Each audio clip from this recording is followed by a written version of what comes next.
People were still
I was like, it's like the third largest building.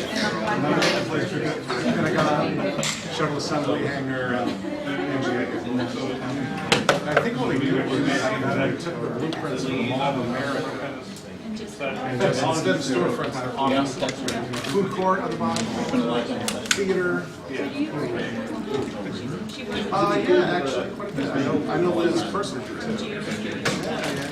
I run the DC my background sort of straddles text and video.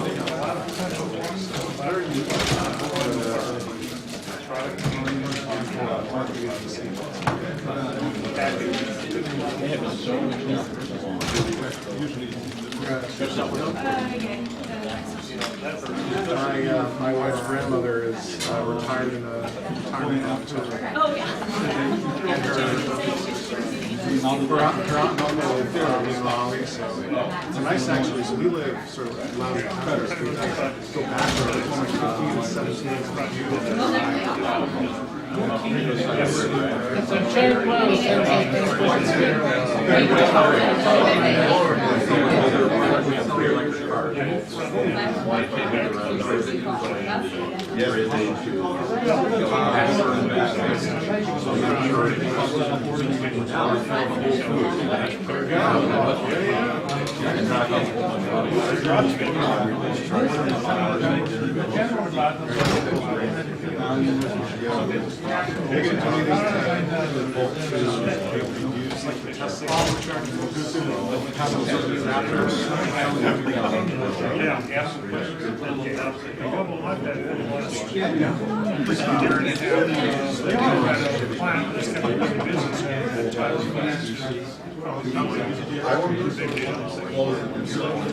And do you have to install some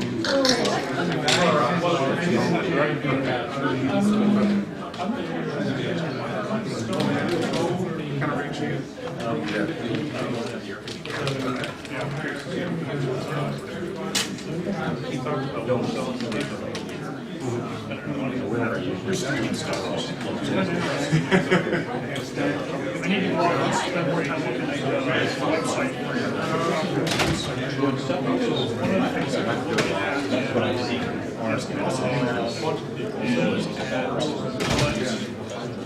Charge itself. Well, it would be a little bit. Software interface later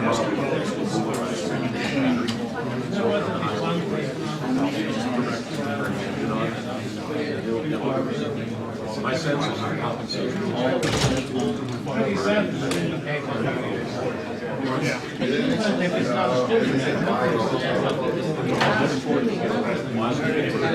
That's where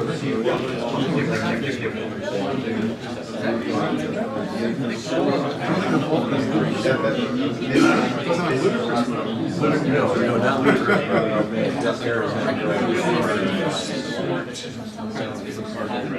That's all they said.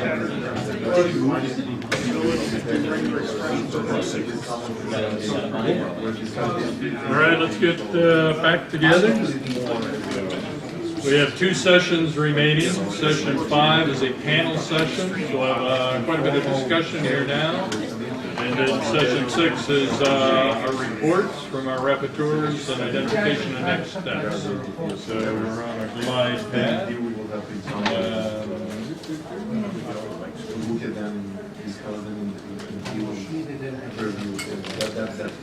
And for the chair of this session, Mark Reichert is your chair. And I'll stand since I don't have a seat. And we need to get a couple microphones.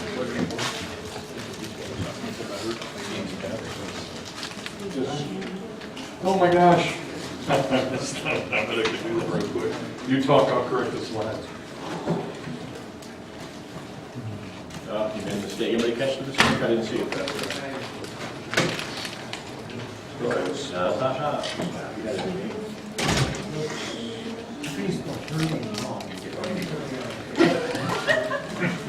Spell check. There's no spell check that does anything with deja vu. Tell if we should be there. No.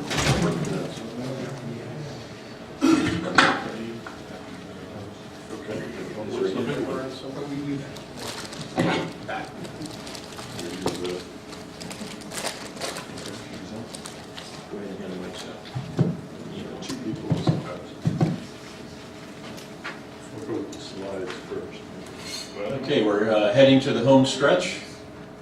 How's everybody doing so far? Has the carbo rush started to settle in?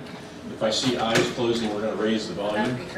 That'd be great. Anyway, this session we're going to be talking about applications of big data. And throughout the sessions today, I'm sure you heard, as I did, a number of applications that either implied or outright talked about everything from disaster response and emergency response to risk management.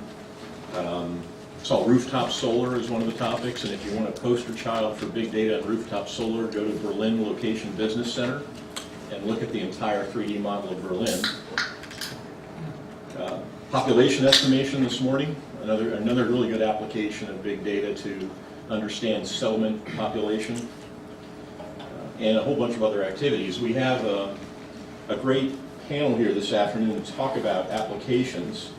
I just want to introduce them briefly. Xiaowen Wang, we've met before. Yeah, small world. Professor of Geography and Geographic Information Science, Computer Science, Information Sciences, and Urban and Regional Planning at University of Illinois at Urbana-Champaign. I believe OGC got its start there. Oh, you did? I believe we did. Searle. Searle. Oh, yeah. We had an office there for a time. Is it grass people? And before that, it was moss. Open grass. The grass was moved to Colorado, so no. Dr. Leah Shanley is the co-executive director of the South Big Data Innovation Hub, one of 4 NSF-sponsored hubs. And she's trained as a geospatial data scientist and policy expert, and I think I've known you most on the policy side in the past. Thank you for joining us today. Charlie Greenbacker is a data science and analytics leader with the In-Q-Tel organization. How many of you know In-Q-Tel? You're going to say a few words, right? Interesting organization. And he has a lot of specialties, amongst them big data, data science, natural language processing, computational linguistics, machine learning, software engineering, and in your spare time. I have 3 kids, I don't have spare time. Okay. And Jeff de la Bogidere, we finally call you Jeff DLB, for those who are challenged with French, me being one, so DLB, welcome. Jeff is the data management architect for NOAA. We've known Jeff for a long time. A small factoid, Jeff is the father of the Web Map Service standard.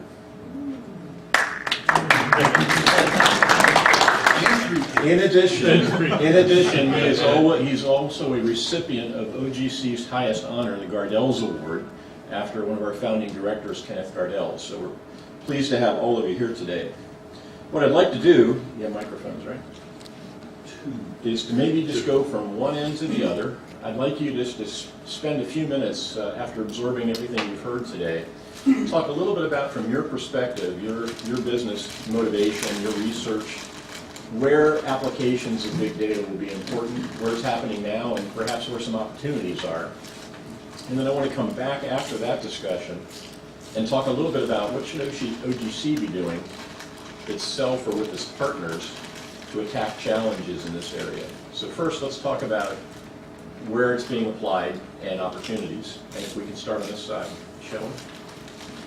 Well, thanks so much for the opportunity. Late afternoon, right? It's about applications. That's ultimately the drivers. And certainly with my academic hats, I'm going to have academic bias.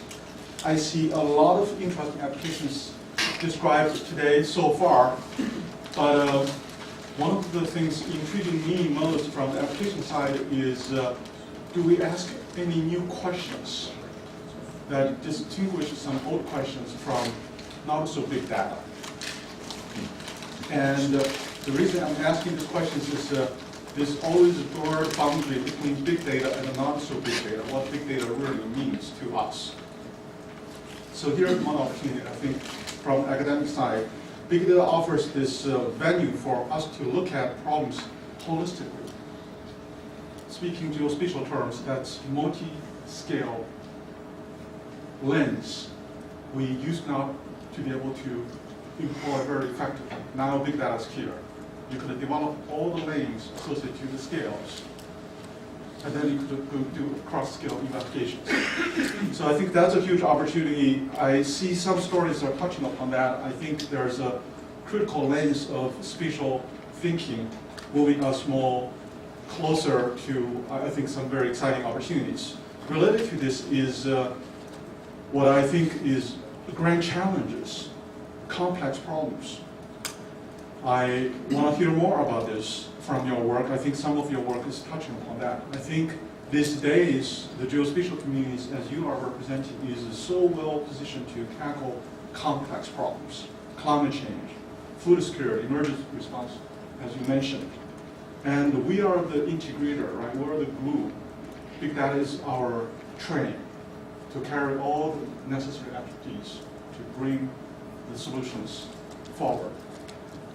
And this complex problems we have to tackle requires the integration of expertise, not only the geospatial side, but other things attached to geospatial. I think these are the kinds of applications that are so exciting to us, and OGC in particular is well positioned through standards, interfaces, efforts to allow us to integrate the data and the associated expertise together to work on those challenges. So having said about this application-specific observation points, I want to highlight the data science aspect. Big data. Big is a relative term. What is big, right? Tomorrow's big, not today's big.